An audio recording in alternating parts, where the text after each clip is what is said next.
Good afternoon.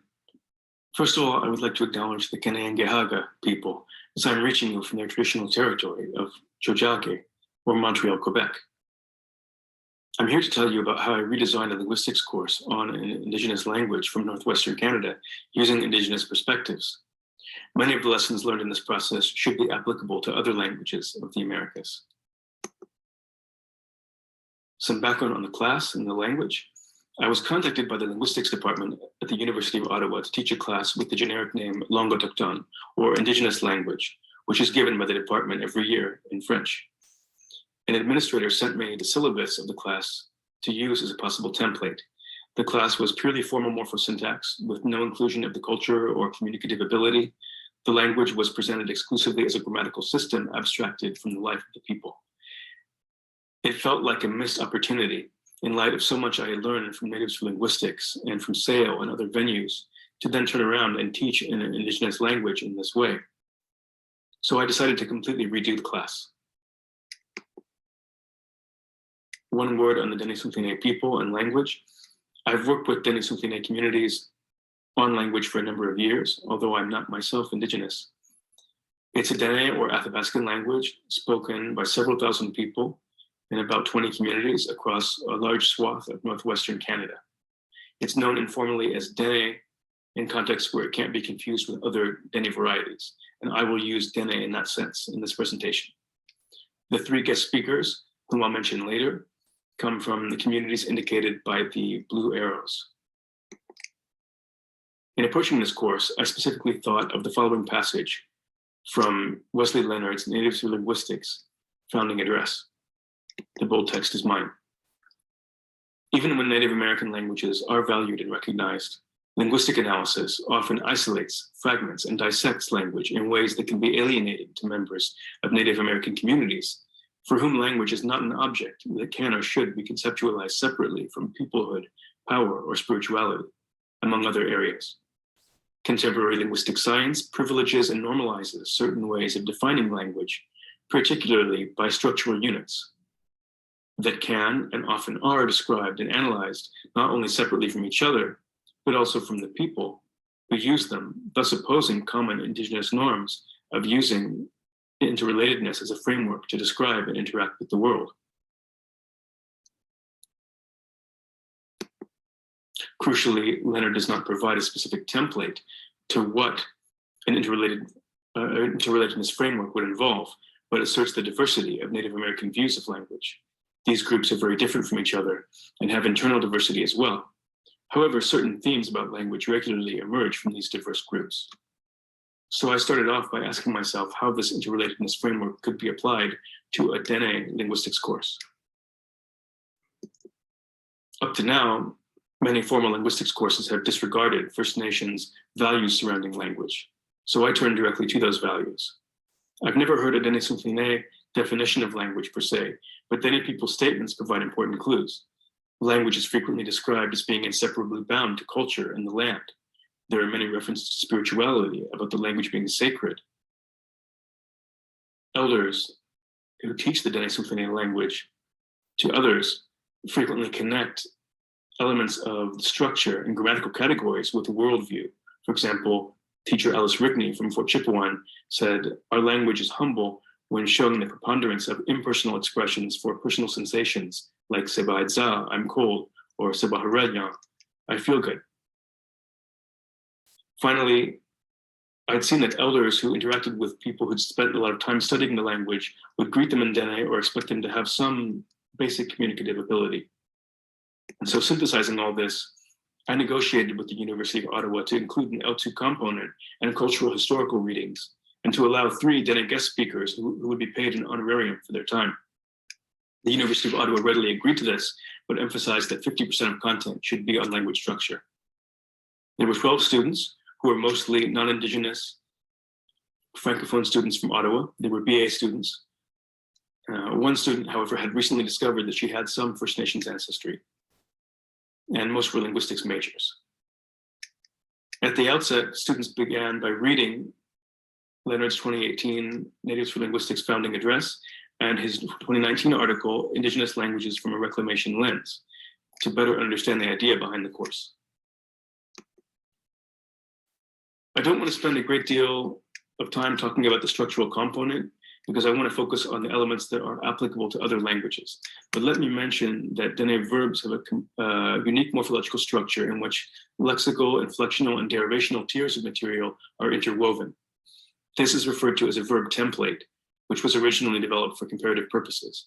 For example, in the word form hadonechten, he or she is teaching them, the verb theme or lexical portion occurs in 3 different places. There are a lot of facts to keep track of when discussing Dene morphology, although later descriptions, such as Rice 2000 in particular, articulated principles to unify this. It remains true that there are many facts to keep track of.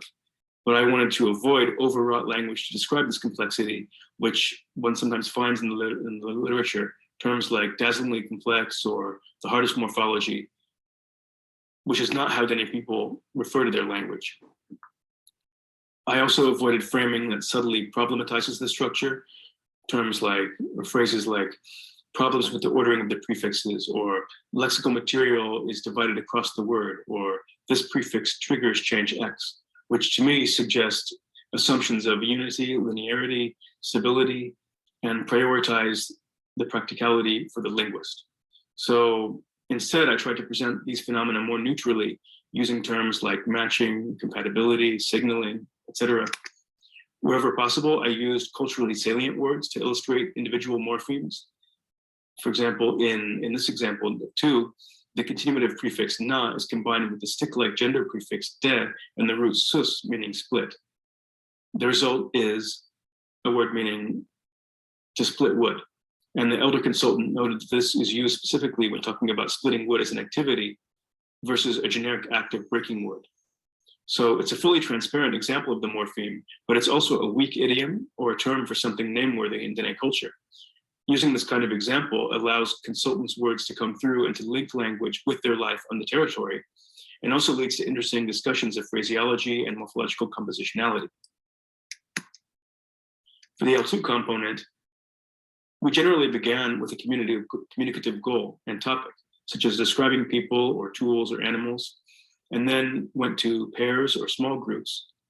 And I brought their attention to the structure at the end of this, and we transitioned to a more detailed structural part of the class. Many Dene teachers have emphasized the importance of learning the language orally. And so I provided oral or oral written questions on the VoiceThread platform. Here students recorded their answers in audio or video format and could compare their pronunciation with other students if they chose to share that.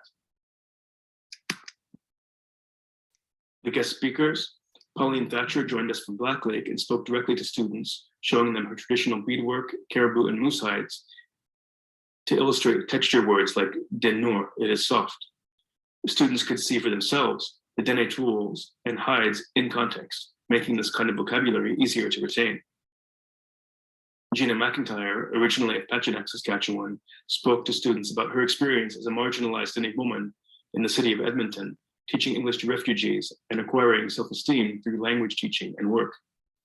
Jessie Sylvester, a language teacher and activist from Buffalo River First Nation, or Dillon, Saskatchewan, recorded an interview where she was asked questions from the students. She addressed her residential school experience, colonial indoctrination, and her return to a traditional Dene diet and land-based education. Students wrote a reaction paper reflecting on at least 2 of the guest talks. Students were really tired because it was the first year of the pandemic, and I didn't want to overload them with many readings, but I gave them optional historical readings if they had the time and energy to go further, to know more about Dene beliefs, the economy, 20th century changes, and so forth. After the class, I conducted a survey and asked students for their opinions on how it had unfolded, and they were very positive. One student said that this class was functionally a reverse of what many other linguistics classes were. So instead of using the language to guide students through the theory, the goal seemed to be to explore what facets of linguistics could be taught through Dene. Another student mentioned that the L2 learning prompted students to ask questions about language structure, which might not have come up otherwise. One mentioned that having multiple guests prompted interesting questions about intercommunity variation. And finally, one student said that It was very useful to read in Leonard's articles an Indigenous perspective on linguistics and the ways in which colonial ideas, value judgments, and standards can seep into the work of language revitalization and encourage Eurocentric goals, where Indigenous goals and priorities should be center stage. The student noted that both articles outlined that Indigenous linguistics and revitalization may include work and community goals that seem, quote unquote, outside the scope of what constitutes linguistics, but that the solution may not be to delegate that work to outside parties, but to start considering that work as integral to linguistics itself. A few reflections. Just to summarize the elements of the interrelatedness framework that emerged here, based both on Leonard's ideas and also the Dene ideas that came out through the course. Specificity, first of all. So what's true for Dene does not automatically extend to other groups. Contingency. In the Dene oral tradition and teachings in general, information is not taught in a static way for all audiences, like a textbook. It depends on what the hearer knows, how much the teacher wants to share. And so there's no template, and any Dene-based teaching has to account for this factor as well. It's quite multifaceted, but it's not disjointed.